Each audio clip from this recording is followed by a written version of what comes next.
ആലിയാസ് വ്ലോഗ്സിലേക്ക് എല്ലാവർക്കും സ്വാഗതം. നമ്മൾ മലയാളികളുടെ പ്രിയപ്പെട്ട ഭക്ഷണമാണ് കപ്പയും മീൻകറിയും. കപ്പയുടെ കൂടെ എന്താണെങ്കിലും കഴിക്കാം. അതിപ്പോൾ തേങ്ങ അരച്ച് വെച്ച മീൻകറി ആവട്ടെ, മുളകിട്ട് വെച്ച മീൻകറി ആവട്ടെ, അതോ കുറച്ച് ഇടിച്ച കാന്താരി മുളകിലേക്ക് വെളിച്ചെണ്ണയും ഉപ്പിട്ട ഒരു ചമ്മന്തി ആവട്ടെ, ഇതൊന്നും വേണ്ട. ഒരു ഗ്ലാസ് കട്ടൻ ചായ ഉണ്ടെങ്കിൽ വെറുതെ കഴിക്കാനും കപ്പ ഉഷാറാണ്. എന്നാൽ നമ്മൾ ഇന്നിവിടെ ഉണ്ടാക്കാൻ പോകുന്നത് അരപ്പ് മൂപ്പിച്ച് വെച്ച മീൻകറിയും പാൽക്കപ്പയുമാണ്. 1 കിലോ കപ്പയും 1 കിലോ ശീലാവ് മീനാണ് ഇവിടെ എടുത്തിട്ടുള്ളത്. അതിൻ്റെ കൂടെ ചതച്ചെടുത്ത ഇഞ്ചി, ചെറിയ ഉള്ളി ചതച്ചെടുത്തത്, തേങ്ങയും മഞ്ഞൾപ്പൊടിയും മല്ലിപ്പൊടിയും പിന്നെ കുറച്ച് ഉലുവാപ്പൊടിയും കൂടി ചേർത്ത് ഒരു പേസ്റ്റാക്കി എടുത്തിട്ടുണ്ട്.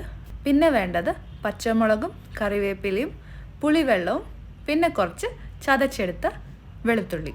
മീൻകറി ഉണ്ടാക്കാനായിട്ട് നമുക്കൊരു ചട്ടിയിലേക്ക് കുറച്ച് വെളിച്ചെണ്ണ ഒഴിച്ച് അതിലേക്ക് ഉലുവ ചേർത്ത് കൊടുക്കാം. വേറൊരു പാത്രത്തിൽ കുറച്ച് വെള്ളവും ഉപ്പും ചേർത്ത് നമ്മുടെ കപ്പയൊന്ന് വേവിച്ചെടുക്കാം. ഉലുവ ഒന്ന് ചൂടായി കിട്ടിയാൽ നമുക്കിനി അതിലേക്ക് കടുകിട്ട് അതൊന്ന് പൊട്ടിച്ചെടുക്കാം. ഇനി നമ്മൾ നേരത്തെ ചതച്ചെടുത്ത് വെച്ച ഇഞ്ചി, വെളുത്തുള്ളി, ചെറിയുള്ളി പിന്നെ പച്ചമുളകും കൂടി ചേർത്ത് അതൊന്ന് നന്നായിട്ട് വഴറ്റിയെടുക്കാം. പച്ചമുളകൊക്കെ മാറിക്കിട്ടി അതൊന്ന് നന്നായിട്ട് വഴണ്ടി കിട്ടണം. ഇനി നമുക്കിതിലേക്ക് കുറച്ച് കറിവേപ്പിലയും കൂടി ചേർത്ത് കൊടുക്കാം.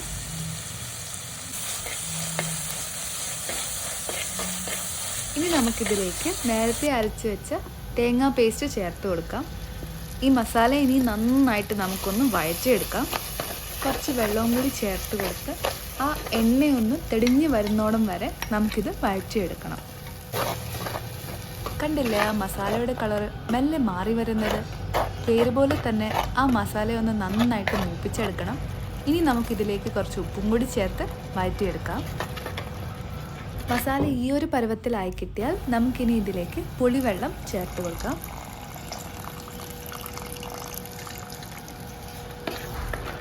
ഈ കറിയുടെ പ്രത്യേകത എന്ന് പറയുന്നത് തന്നെ ആ മൂപ്പിച്ചെടുക്കുന്ന മസാലയാണ്. ഇനി നമുക്കിതിലേക്ക് വെള്ളം ഒഴിച്ചു കൊടുത്ത് അതൊന്ന് മൂടി വയ്ക്കാം.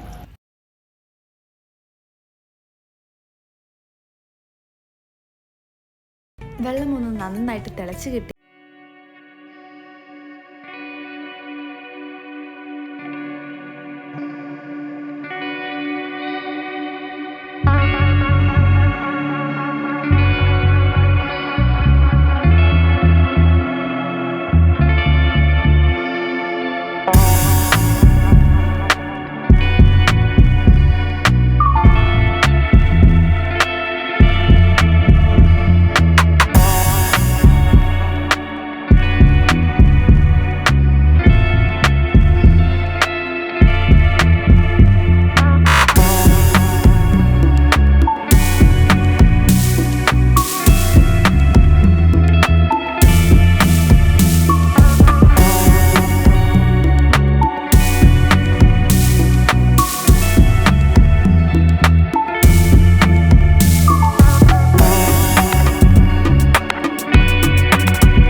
പാല് പിടിപ്പിക്കുമ്പോൾ തന്നെ എന്നാ മണമായിരുന്നെന്നറിയോ?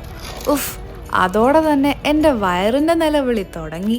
കപ്പയുടെ മണം വന്നപ്പോൾ തന്നെ അതിൽ മതിമറന്ന് നിന്ന ഞാൻ ഇങ്ങോട്ട് നോക്കിയപ്പോൾ ദാ മീൻകറിയും റെഡി ആയിരിക്കുന്നു.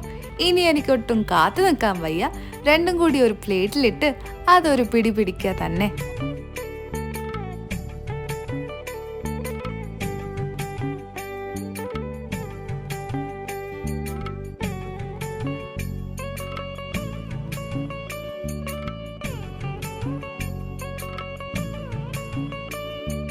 അരപ്പ് മൂപ്പിച്ച് വെച്ച മീൻകറിയും പാൽക്കപ്പയും ഒരു രക്ഷയില്ല, അടിപൊളി ടേസ്റ്റ്. അമ്മയ്ക്കൊരു സ്പെഷ്യൽ ഉമ്മ കൊടുത്തുകൊണ്ട് പ്ലേറ്റ് കാലിയാക്കി. എല്ലാവരും ഈ ഡിഷ് ഒന്ന് ട്രൈ ചെയ്ത് നോക്കിയിട്ട് അഭിപ്രായം അറിയിക്കുക. Thanks for watching.